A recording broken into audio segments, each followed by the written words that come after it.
tinha voltado do Brasil e ela estava muito entusiasmada com o Tatu Canara. Não sei, isso aí pode ser intuição da mãe, sei lá, de outras crianças conversando, não sei.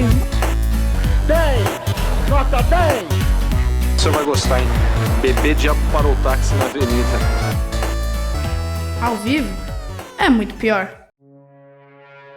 Olá, eu sou o Danilo Corsi. E eu sou a Camila Quintão. Hoje é dia de mais um episódio dos Canalhas BR. Vamos falar de um que agiu sorrateiramente e seu nome é pouco conhecido.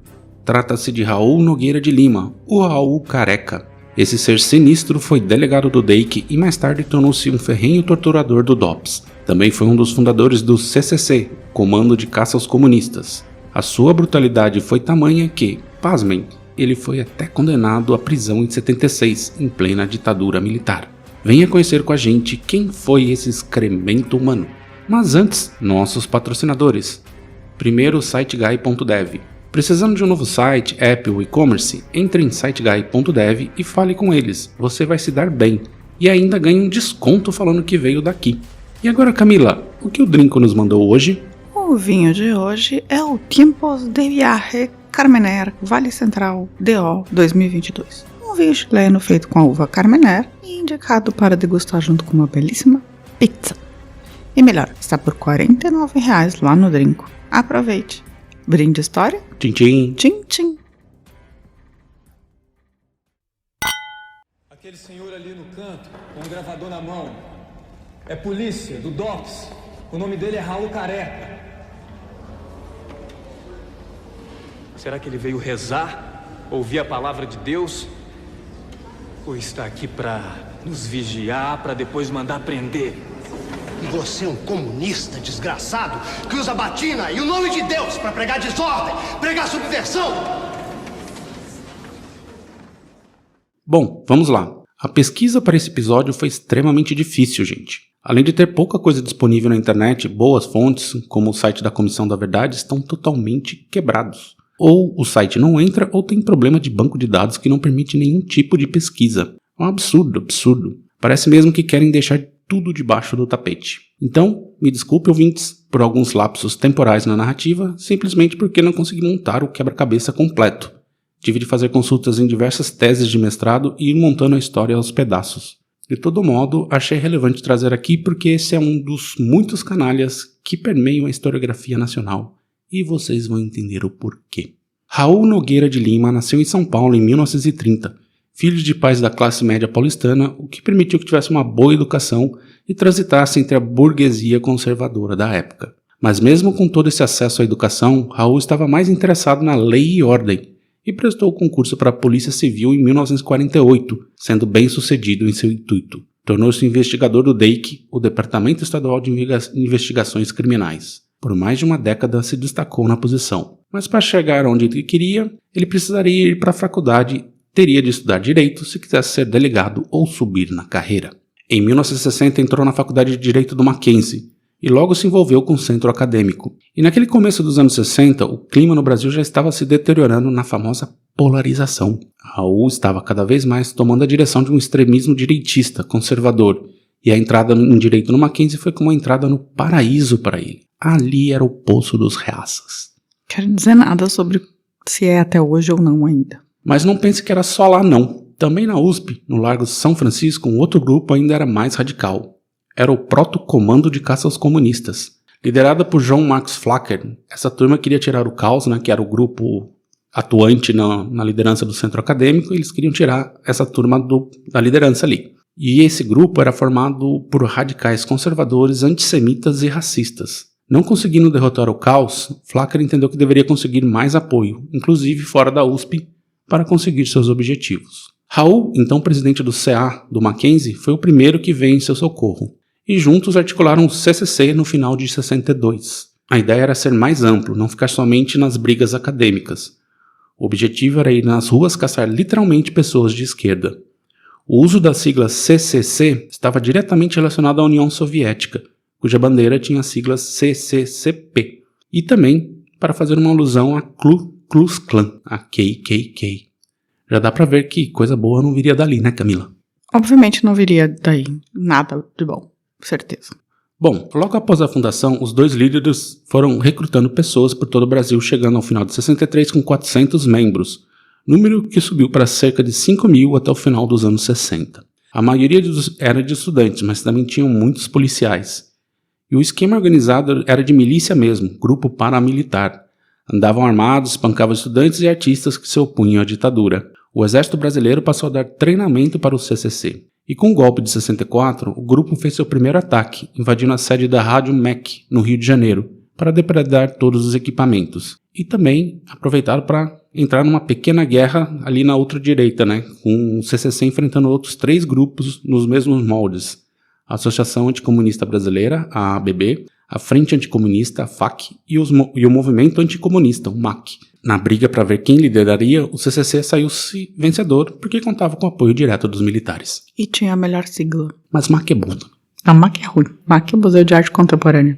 E voltando ao líder da milícia, Raul conseguiu seu objetivo de se tornar-se delegado do DEIC. Mas com o clima truculento do governo, ele logo se deu liberdade para ser extremamente agressivo no seu cotidiano, integrando um grupo de extermínio com Sérgio Fleury. Seus feitos logo chamaram a atenção e Raul foi convidado, por assim dizer, a fazer parte do experimento OBAN, a matéria-prima que daria no DOPS e DOI-CODE depois. Era a posição ideal para ele, caçar comunistas e fazê-los pagar, seja lá o que isso fosse. Em 67, recebeu a denúncia de um grupo comunista que estaria em reunião no Bar Sachas, na Rua Augusta. Já foi lá, Camila? No Sachas? Não. Olha aí. Raul foi até o local e prendeu literalmente todo mundo, mandando chamar um ônibus para levar as pessoas até a delegacia clandestina, onde foram interrogados e alguns espancados, mas logo percebeu-se que ali estavam pessoas comuns, não eram ligadas a nenhuma guerrilha. A truculência de Raul não passou despercebida e, como uma espécie de alcunha de guerra, ele ganhou o apelido de Raul Careca. Imagina que ele fosse careca. Ele era careca. E 68 foi um ano chave para Raul Careca. Aliando sua atuação como membro efetivo da repressão, ele também botou a engrenagem da milícia em ação. Na primeira parte, a oficial, ele montou a aparelhagem de tortura, em especial o pau de arara, e participou do desmantelamento do Congresso da União Nacional dos Estudantes, a UNE, em Ibiúna, em 12 de outubro de 68. Aqui ele diz: "Coloquei a garotada em 100 ônibus cedidos pela aviação Cometa e levei todo mundo para o DOPS. Separei os líderes e liberei o resto para ir para casa. Não tínhamos vontade de matá-los, eram estudantes." Ironizou. Na segunda, ele comandou o primeiro ato realmente barulhento do grupo em São Paulo, que foi a invasão ao Teatro Ruth Escobar no dia 18 de julho. Em cartaz estava Roda Viva, de Chico Buarque. Contrário às obscenidades em teatro, mas também com o objetivo de alertar a sociedade e as autoridades para o risco de uma ditadura marxista no país, o grupo organizou seu atentado em que atores foram agredidos, as atrizes despidas e o teatro destruído. Em outubro, antes de Ibiúna, ele coordenou e atuou diretamente na histórica briga dos estudantes da USP e do Mackenzie na rua Maria Antônia, em São Paulo. Em 2 e 3 de outubro, os estudantes das duas faculdades quebraram pau na rua. Tudo começou porque os estudantes da USP estavam cobrando um pedágio na rua para custear justamente o congresso da UNE. Um aluno do Mackenzie resolveu jogar um ovo podre nos cobradores e a coisa descambou. Os uspianos revidaram com pedras e os mackenzistas com rojões. Mas já havia predisposição do Mackenzie em atacar a USP. A faculdade de filosofia era vista como um antro de comunistas e contra a ditadura. O CCC já estava preparado. Sob ordens de Raul, coquetéis Molotov foram preparados e atirados nos estudantes. Alertado por Raul, a polícia não interveio. E ele resolveu ir mais longe. No estilo sniper, resolveu mirar em algum estudante aleatório e disparou. O tiro pegou na cabeça de José Carlos Guimarães, de 20 anos, que morreu na hora. Com o corre-corre, o CCC conseguiu agir e chegar à faculdade de filosofia, colocando fogo nas instalações. Raul Careca não sofreu nenhuma consequência pelo que ele fez. E sabe que naquele dia, Raul tinha ao seu lado um futuro célebre apresentador de telejornal? Você sabe quem é, Camila? Nossa, não tenho a menor ideia. Mas foi ele que matou o estudante. Foi então. ele que matou o estudante. E o futuro apresentador era Boris Casoy. Olha. Boris Casoy era do CCC. Dona Benta era do CCC? Ele era. Caramba. Bom, seguindo. Depois deste caso, Raul Careca dobrou a aposta. Junto com os asseclas do CCC, em 69 ele invadiu a casa de Marco Antônio Braz de Carvalho, membro da Ação Libertadora Nacional, a ANL. Marco foi assassinado com 18 tiros nas costas. Também matou Virgílio Gomes da Silva, um dos responsáveis pelo sequestro do embaixador dos Estados Unidos, Charles Elbrick. Raul sequestrou, o torturou por 12 horas até sua morte. Nesse caso, ele estava operando pela OBAN. Basicamente, ele era um assassino, né? Um assassino. De 1970 a 1975, ele foi implicado em nada menos de 312 denúncias de tortura e extermínio. 312. Ele era uma espécie de braço direito de outro ser abjeto, Sérgio Fleury. Esteve diretamente envolvido na prisão de Frei Tito, que a gente já contou aqui num episódio, e no assassinato de Marighella. Outro caso absurdo foi o de Sandra Carnio. Ela foi presa por Raul em julho de 74. Ela foi submetida a uma série de torturas: pau de arara, choque elétrico e cadeira do dragão, outra modalidade de descargas elétricas emitidas por fios espalhados pelo corpo da pessoa. Sandra também foi ameaçada com um revólver na cabeça, encapuzaram e não deixaram dormir. Quando Raul descobriu que ela era homossexual, tornou-se ainda mais cruel. Ele, num gesto de provocação, colocou uma grávida em sua cela. A mulher também era alvo de tortura e chegou a acusar Sandra de ter forçado a relação com a moça, né? O Raul falou que ela tentou estuprar a moça. Sandra disse sobre isso: ela apanhou muito na minha frente. Foi levada para o hospital abortando. Quando o filho nasceu, a criança não tinha expressão. Não chorava. Que coisa mais absurda. Mas em 76 ele cometeu um erro que custou sua carreira. Um sábado, voltava para casa quando viu um congestionamento em sua rua por conta de um caminhão de lixo. Desceu do carro e foi tomar satisfações com os lixeiros. Um grupo de jovens passava pelo local e eles resolveram defender os lixeiros. Raul sacou sua arma e atirou, matando um dos jovens. Para seu azar, o jovem assassinado era um polícia do exército. Com isso, Raul Careca foi preso, julgado e condenado a 12 anos de cana. Ficou detido até 82, e como a ditadura estava no seu final, ele entrou no modo de passar despercebido. Teve seus crimes revelados pela Comissão Nacional da Verdade, mas nunca foi punido. E esse saco de bosta, ele morreu em 2020, aos 89 anos de idade. Pelo menos essa foi a informação que eu tive, né? Não tive 100% garantido que ele morreu em 2020, um pouco antes. Mas, mais uma vez, a impunidade venceu. E como dica, assistam o filme Batismo de Sangue. Tem lá no Globoplay. E vocês vão poder ver um pouquinho como esse lixo atuava. E aí, Camila, já conhece esse figura? Esse monstrão brasileiro? O que você achou de tudo? Eu não conhecia particularmente o Raul Careca. Eu conheci o Comando de Caças Comunistas, mais especificamente por conta do ataque ao Roda Viva. Da briga do Mackenzie, da USP, e da briga do Mackenzie. Da Maria Antônia, na verdade, né? Acho que isso, assim, só. Mas eu não sabia, não tinha ideia de que ele era basicamente um criminoso, né? Ele era um criminoso, ele tinha um certo. Eu diria porque ele tinha uma psicopatia também, assim, porque ele era particularmente fã de torturar, assim. Isso começou desde ali quando ele era investigador do DEIC ainda. Então ele tinha sempre uns métodos de brutalidade para extrair confissões e tal, mas ainda não era tão organizado, era só um policial truculento. Depois ele organizou isso quase num processo industrial de tortura mesmo. Ele é muito menos conhecido do que o Fleury, né? Bem menos, mas ele era subordinado direto do Fleury também. Entendi. O Fleury a gente já comentou aqui um pouco, principalmente no episódio do Tito e da Alban. Exatamente. E o Raul Careca estava presente nos dois, estava ali juntinho. Ai gente, que horror.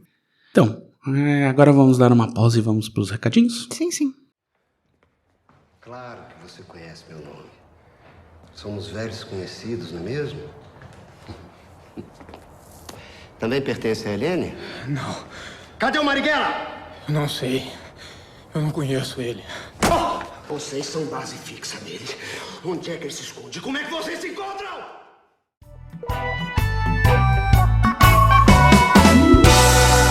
Recadinhos. Camila, se alguém aí quiser pedir ou indicar mais canalhas pra gente, como faz? Pode escrever pra gente em contato@muitopior.com.br, deixar um recado lá no nosso site também, muitopior.com.br, ou um recadinho no YouTube, como comentário do YouTube, comentário no Spotify, DM ou comentário no Instagram e no Facebook e também no Twitter. Olha aí, isso aí. E nos recadinhos, lá no episódio no Spotify, no episódio da morte dos presidentes, a Aisha Valente falou: gente, muito aleatório e legal esse episódio. Poderiam falar sobre Ariano Suassuna. Sim, Ariano Suassuna tá na lista. É um episódio bem legal, inclusive. No episódio da Talidomida, a Beth Costa falou: tenho uma amiga que foi vítima. Ela não tem uma das mãos e a outra é em forma de garra. Ela é forte e aprendeu a viver a condição dela sem maiores traumas. Mas até chegar a isso, foi muito sofrido. Sim, é assim. E era completamente desnecessário que isso acontecesse, na verdade. Esse que é o triste ponto-chave da situação. A Aline Fracalose falou: nossa, passei muita raiva com vocês. Quanto descaso com a vida das pessoas. Que país de merda, minha gente. Nesse caso foi o mundo, com o Brasil se especializando um pouco mais. O Brasil foi lá e foi, vamos fazer. Não é que eu vou fazer igual, eu vou fazer pior, né? Já a Tânia Alexandre falou: conheci a história, mas o que me deixou estarrecida é que prescrevem no Brasil. País atrasado. Assim, prescrevem em outros lugares também, talidomida, né? Mas no Brasil, durante muito tempo, foi prescrita sem qualquer controle. Isso que é o pior de tudo. Mas hoje em dia já voltaram a prescrever em alguns outros lugares também. É complicado, viu? Complicado. E ela acrescentou que não mexam com a dipirona dela. Não sei nada sobre dipirona. Não posso afirmar nada. Lá no YouTube, a gente teve Andréa Cubas falando que o Brasil não decepciona nunca, né? A gente vê uma história ruim, espera o pior e recebe o pior. Sobre os malucos do YouTube, ela se identifica. Deus sabe que não sou 100% das ideias, não. Hahaha. Olha aí. No YouTube a gente tem um índice de malucos muito maior. Porém, a gente não considera você entre os malucos, André. Não, você tá no nosso... Você é o nosso maluco do coração. Tá? O Detone falou: olá, sou um maluco, então vim aqui comentar no YouTube que é o lugar certo. Tem algum episódio que vocês explicam os recortes usados na abertura do programa? Adoro, ele adora a gente. Obrigado pelos episódios incríveis. Olha, Detone, a gente já falou algumas vezes sobre isso, assim, mas na verdade são alguns recortes. Eu posso dizer, um é sobre o Bebê Diabo, que é o Ivan Finotti falando no comentário. Tem o Carlos Imperial falando 10, nota 10. O Bebê Diabo, ele pegou o táxi na avenida. Isso, e tem a primeira parte ali, da mulher falando coisas das mães, é sobre o episódio da escola base. Uhum. E tem mais algum? Tem o nosso filho. Falando ao vivo é muito pior, quando ele tinha uma voz de criança ainda. São recortes de documentários e coisas que a gente tava assistindo pra ver o episódio, fazer os episódios. Aí a gente separou uma sériezinha e vai fazer essa colagem. Talvez mais pra frente a gente possa fazer uma atualização. Na verdade a gente fez isso acho que no segundo ano. Exatamente, podcast, assim. De repente precisa de umas atualizações aí de vozes. Vamos pensar sobre isso. Pensamos. E aí a Andréa Cubas foi lá e falou também que sempre tive essa curiosidade, mas achava que era a minha cabeça desocupada achando coisas pra cismar.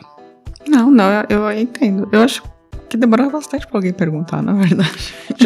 Já foi perguntado, eu lembro que eu já contei essa história, mas eu não lembro que episódio foi, assim, alguém já tinha perguntado, quais são... Antigamente também perguntavam muito sobre as músicas que a gente usava, né, mas a gente não usa mais música, assim, nesse sentido. A gente colocava músicas no meio do episódio. Exatamente. E lá no Instagram, a gente teve a Regiane Prevetene, Lagosta Beach, Alessandro A. Soares, a Helenara Stein, o Bigode Neto, o Ricardo Cravo, a CF O Souza, a Michele Cass, o Evaldo Novellini, que deram uma curtida, além do Pedro, a Mariana Con e a Kelfinha, que é a nossa Panarello. E também lá no Twitter, o nosso querido Cláudio Schubert. Klaus Schubert. Exato, é Klaus. E você tem mais alguma coisa aí, Camila? De recadinhos? Não tem mais nada, não. Eu tô... mandar sempre um beijo pro Giancarlo, pra todos os núcleos, e é isso. Então é isso, gente. Semana que vem estaremos de volta. Um beijo. Tchau, tchau. Tchau. A vida é muito pior. Esse episódio é um oferecimento de trinco.com.br e siteguy.dev.